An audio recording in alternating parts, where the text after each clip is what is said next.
Hello students, நான் இன்னைக்கு இயல் 5ல் இருக்கக்கூடிய இன்னொரு மனப்பாட பகுதியை தான் நான் உங்களுக்கு எடுக்க போகிறேன். இன்னும் ஒரு 2 பகுதி இதில் மனப்பாட பகுதியாக கொடுத்துருக்காங்க இயல் 5ல்.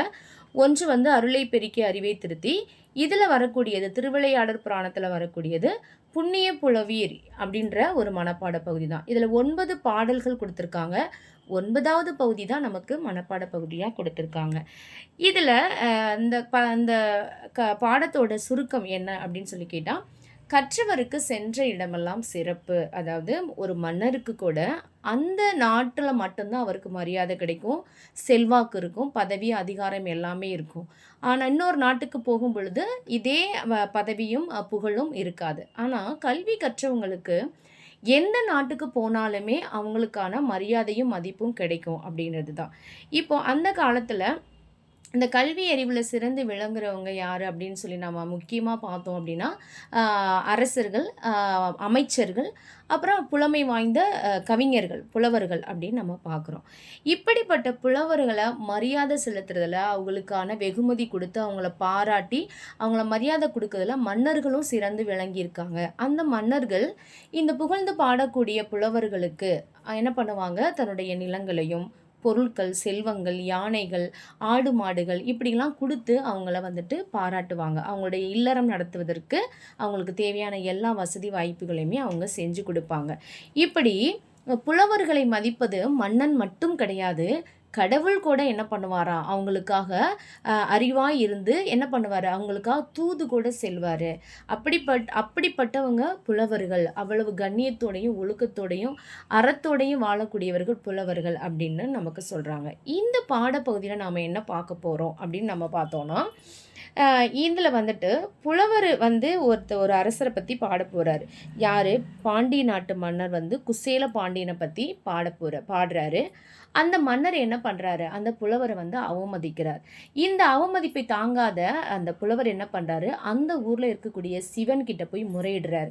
சிவன் கிட்ட போய் முறையிட்டு என்ன பண்ணுறாரு, என்னை இந்த மாதிரி அவமதிச்சிட்டாரு, எனக்கு மனசு தாங்கலை, நீங்கள்லாம் எதுக்கு இந்த ஊரில் இருக்கிறீங்க அப்படின்ற மாதிரி அவர் வந்து கொஞ்சம் கோபத்தோடையே வந்து என்ன பண்ணிட்டு போகிறாரு, குற்றம் சாட்டிட்டு போகிறாரு அந்த கடவுள்கிட்ட.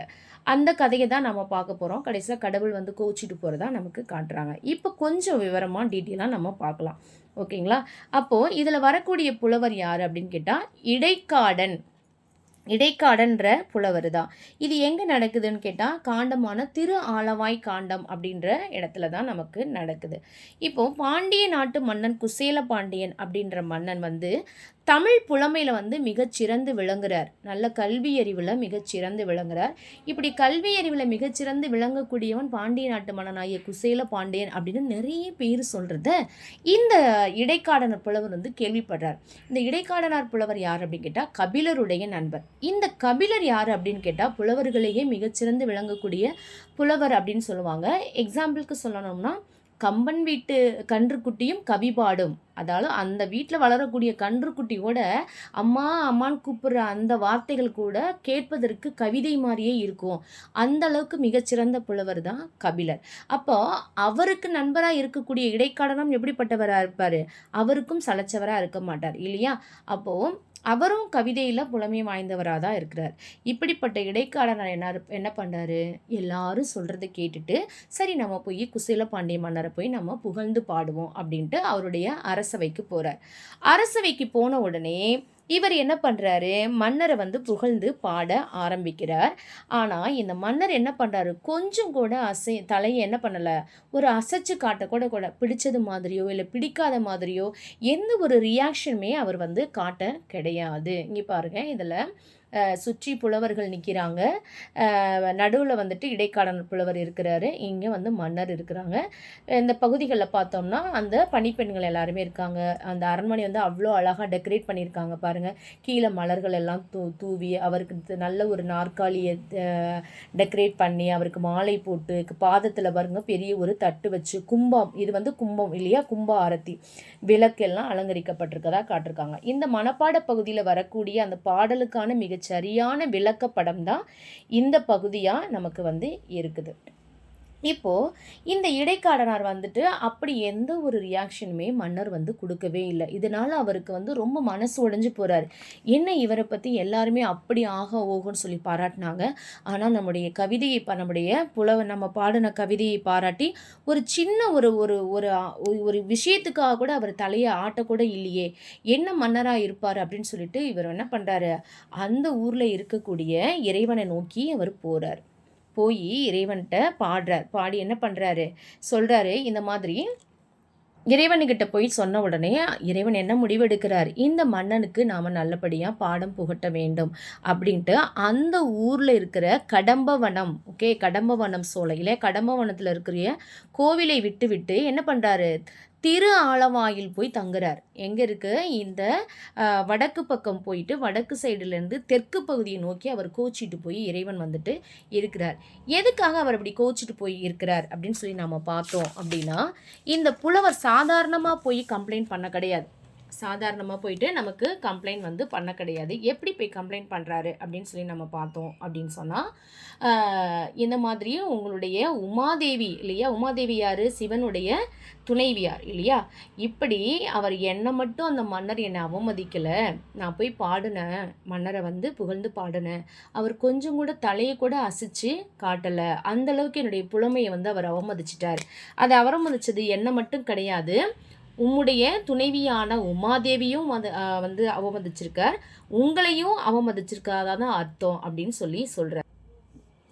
இந்த சொல்லின் வடிவாக இருக்கக்கூடிய உமாதேவி, அதாவது பார்வதி தேவியையும் அவமதிச்சிருக்கார், சொல்லின் பொருளாக இருக்கக்கூடிய உங்களையுமே அவர் வந்து அவமதிச்சிருக்கிறார் அப்படின்னு சொல்லிட்டு என்ன பண்ணுறாரு, கோவத்தோடு வந்துட்டு சொல்லிட்டு போகிறார். இப்போ யாராவது நம்ம வீட்டில் வந்து சொன்னால் என்ன பண்ணுவோம், நமக்கு அப்பா அம்மா கோவப்படுவாங்க இல்லையா, எப்படி என் குழந்தைய திட்ட போங்க அப்படின்னு சொல்லிட்டு சொல்லுவாங்க இல்லையா, அந்த மாதிரி இவரே என்னை மட்டும் அவமதிக்கலை, பார்வதி தேவியும் உங்களையுமே இது வந்து அவமதிச்சதாக தான் அர்த்தம் அப்படின்னு சொல்லிட்டு கோபத்தோடு சொல்லிட்டு போகிறாரு. இப்படி சொன்ன உடனே இறைவனுக்கு வந்துட்டு வருத்தம் வந்துடுச்சு. உடனே என்ன பண்ணுறாரு, இந்த மன்னருக்கு நாம் வந்து அவருடைய பிழையை வந்து நம்ம சுற்றி காட்டணும் அப்படின்னு சொல்லிட்டு உமாதேவி, அதாவது பார்வதி தேவியை கூப்பிட்டுக்கிட்டு அந்த கடம்பவன சோலையை விட்டு, அந்த ஊரில் இருக்கக்கூடிய சோலைவனத்தை விட்டு என்ன பண்ணுறாரு, கோச்சிக்கிட்டு வடக்கு பக்கம் போய் தெற்கு பகுதி பார்த்த மாதிரி அவர் என்ன பண்ணுறாரு, போய் உட்காந்துறார். இதை கேள்விப்பட்ட இந்த குசேலபாண்ட மன்னர் என்ன பண்ணார், குசேலபாண்டியன் என்ன பண்ணுறாரு, ஐயோ கடவுளே, நீங்கள் ஏன் இந்த மாதிரி கோச்சிக்கிட்டு வந்தீங்க, நான் ஏதாவது தவறு பண்ணிட்டேனா, இல்லை என்னுடைய படைகள் ஏதாவது தவறு பண்ணிச்சா, இல்லை என்னுடைய கல்வர்கள் ஏதாவது, இந்த ஊரில் ஏதாவது திருடர்கள் ஏதாவது உங்களுக்கு ஏதாவது குற்றம் பண்ணிட்டாங்களா, இல்லை துறவியாக போனாங்க இல்லையா, சாமியாரா துறவரம் போனாங்க இல்லையா, இப்படி அவங்க ஏதாவது கண்ணியத்தில் ஒழுகி இந்த மாதிரி வந்துட்டு அவங்க வந்து உங்களுக்கு வந்து கெட்டது பண்ணிட்டாங்களா, இல்லை வந்து நல்லபடியாக என்னுடைய நாட்டு மக்கள் குடும்பம் நடத்தாமல் இருந்ததுனால தன்னுடைய பிள்ளைகளையும் மனைவிகளையும் சரியான விதத்தில் வளர்க்காம போயிட்டாங்க அப்படின்றதுனால எது நீங்கள் கோச்சிக்கிட்டு வந்துட்டீங்களா, என்ன குற்றத்தை நீங்கள் கண்டீங்க, இல்லை ஏதாவது என்ன பிள்ளையை கண்டீங்க, எனக்கு எதுவுமே தெரியலையே, நல்லபடியாக தானே நான் நாட்டு மக்களை நான் காப்பாற்றிக்கிட்டு வரேன், அப்படி இருக்கும்போது எதற்காக நீங்கள் கோச்சிக்கிட்டு வந்தீங்க அப்படின்னு சொல்லிட்டு கடவுள்கிட்ட கேட்குறார். ரொம்ப அவளுக்கு மனசு உடஞ்சி போயிடுது. நம்ம கடம்பவனத்தை விட்டு கடவுள் ஏன் கோச்சிட்டு போனார், நான் என்ன தப்பு பண்ணேன், இல்லை ஏன் நாட்டு மக்கள் தான் என்ன தப்பு பண்ணாங்க அப்படின்னு ஒரு ஆற்றாமையில் அவர் வந்து கடவுள்கிட்ட வந்து கேட்குறார். அப்போது கடவுள் சொல்கிறார், இறைவன் சொல்கிறாரு, எனக்கு உன்னுடைய இந்த கடம்பவன சோலையை விட்டு எனக்கு போகிறதுக்கு எனக்கு மனசு இல்லை, நான் அப்படி போகவும் மாட்டேன், எனக்கு வந்து உங்ககிட்ட பெருசாக எனக்கு எந்த குற்றமுமே காணல, நீ இடைக்காடனரை வந்து அந்த புலவரை நீ இகழ்ந்ததை தவிர, நீ அவமதிச்சதை தவிர வேறு எதுவுமே நான் உங்கள்கிட்ட ஒரு குற்றம் கூட காணலை, அந்தளவுக்கு நீ நல்ல நல்ல நல்ல முறையில் நடந்து வருகின்ற மன்னன் தான், நல்லபடியாக மக்களை காத்து வரக்கூடிய மன்னன் தான் அப்படின்ட்டு சொல்லி சொல்கிறாரு. இந்த ஒரு சின்ன மிஸ்டேக் மட்டும்தான், இது எனக்கு மனசு வந்து எனக்கு கேட்கல, அப்போ நான் என்கிட்ட முறையிட்ட இடைக்காடனரையும் நான் வந்து மனசு சந்தோஷப்பட வைக்கணும், அவருடைய நண்பராகிய கபிலரும் என்னுடைய பக்தர் தான் இல்லையா, அப்போது அவரையும் நான் வந்துட்டு சந்தோஷப்பட வைக்கணும், உன்னுடைய பிழையை நீ திருத்தி கொண்டா சரிதான் அப்படின்ற மாதிரி இறைவன் வந்து சொல்கிறார். உடனே மன்னர் என்ன சொல்கிறாரு, சின்ன பிள்ளைங்க தவறு பண்ணால் பெரியவங்க மன்னிக்கிறது இல்லையா, அந்த மாதிரி மன்னிச்சா தானே பெரியவங்களுக்கே அழகு, நான் வந்து தெரியாமல் அந்த தவறை நான் பண்ணிட்டேன், என்னை மன்னிச்சிருங்க அப்படின்னு சொல்லிட்டு கடவுள்கிட்ட மன்னிப்பை கேட்குறார். மன்னிப்பை கேட்ட உடனே இந்த பகுதி தான் இறைவனுடைய பதில் வந்து சொல்கிறாங்க. இந்த மாதிரி இதை தவிர வேறு எந்த தவறுமே கிடையாது அப்படின்ற மாதிரி மன்னனும் என்ன பண்ணுறார், தன்னுடைய பிழையை பொறுத்தலுமாறு இறைவனிடம் வேண்டுகிறார். இப்போ நாம் பார்த்தோம் அப்படின்னா மன்னன் புலவருக்கு மரியாதை செய்தல். உடனே இதை கேள்விப்பட்ட உடனேயே அது புரிஞ்சிச்சு, நாம் என்ன தவறு பண்ணோன்றது இப்போ அவருக்கு புரிய ஆரம்பிச்சிச்சு.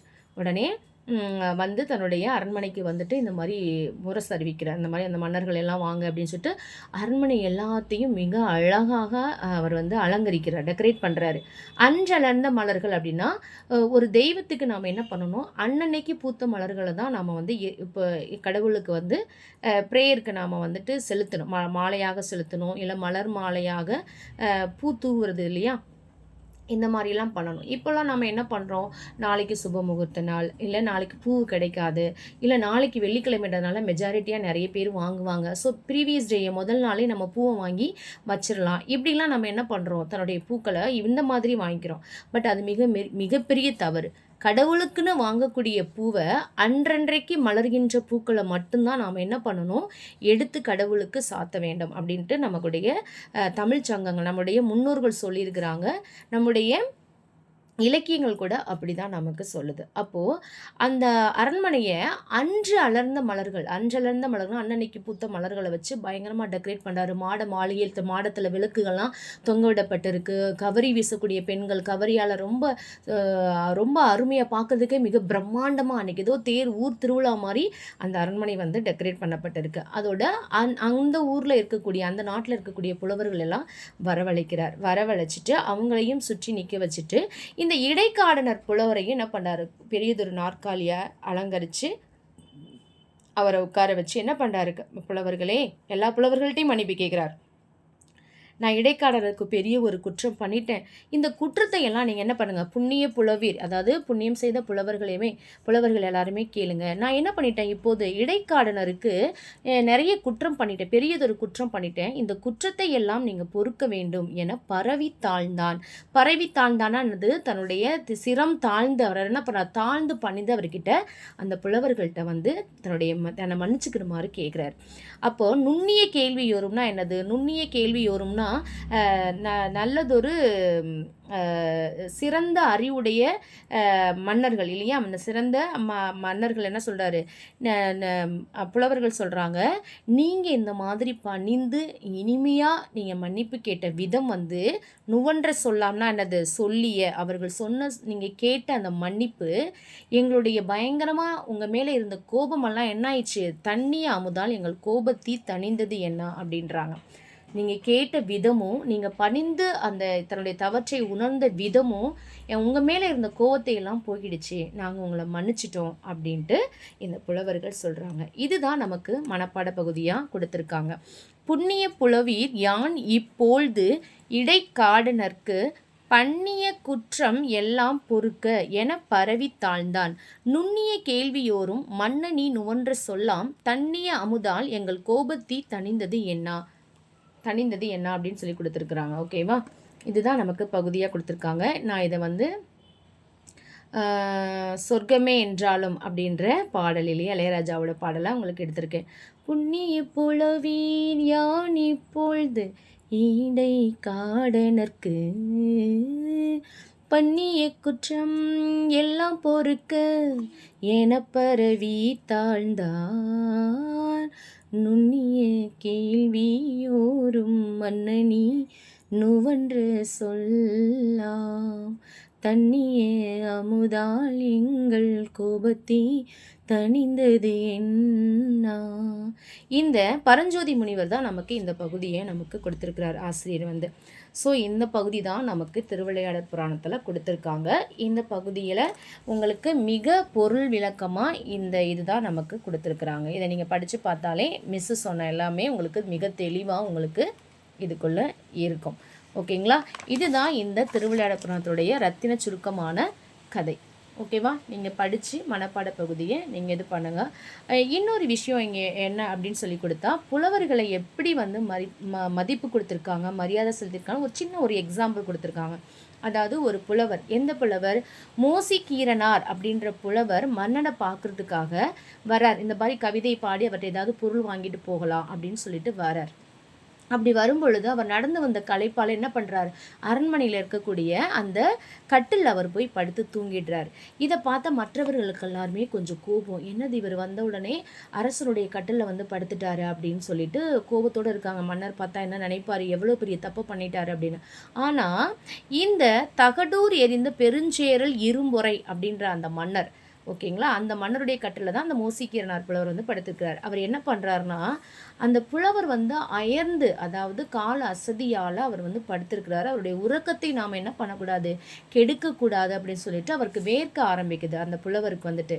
இவர் இன்னும் அவர் நல்லா ஆழ்ந்து தூங்கணும், இளைப்பாறணும், ரெஸ்ட் எடுக்கணுங்கிறதுக்காக அந்த கவரினா என்னது, அந்த மயில் இறகு, வெண்புறவி, அந்த இறகுகளில் செய்யக்கூடிய ஒரு விசிறி, அதை எடுத்து அழகாக வீச ஆரம்பிக்கிறார். அப்படி புலவர்களை மரியாதை செய்த மன்னர்களின் காலமும் இங்கே இருந்தது அப்படின்னு சொல்லி தான் நமக்கு இந்த பாடப்பகுதியில் கொடுத்துருக்குறாங்க. ஓகேங்களா, இதை நீங்கள் பார்த்து அழகாக நீங்கள் படிச்சுக்கோங்க. இந்த திருவிளையாடற் புராணம் வந்து நமக்கு நிறைய பகுதிகளில் சின்ன சின்ன கதைகளாக கொடுத்துருந்தாலும், சிலப்பதிகாரம் இப்படி பல நூல்களில் கொடுத்துருந்தா கூட இந்த திருவிளையாடற் புராணத்தில் தான் இந்த கதை வந்து மிக விளக்கத்தோட ரொம்ப எக்ஸ்பிளைனாக டீட்டெயில்ஸாக கொடுத்துருக்காங்க அப்படின்றது. ஓகே, ரொம்ப நல்லா ஒழுங்காக உங்களுக்கு புரியும்படி நான் கிளாஸ் எடுத்திருப்பேன்னு நினைக்கிறேன். எப்படி இருந்துன்னு சொல்லிட்டு கமெண்ட் செக்ஷனில் கமெண்ட் பண்ணுங்கள், ஷேர் பண்ணுங்கள், லைக் பண்ணுங்கள் அண்ட் சப்ஸ்கிரைப் பண்ணுங்கள். ஓகேங்களா, தேங்க்யூ ஸோ மச்.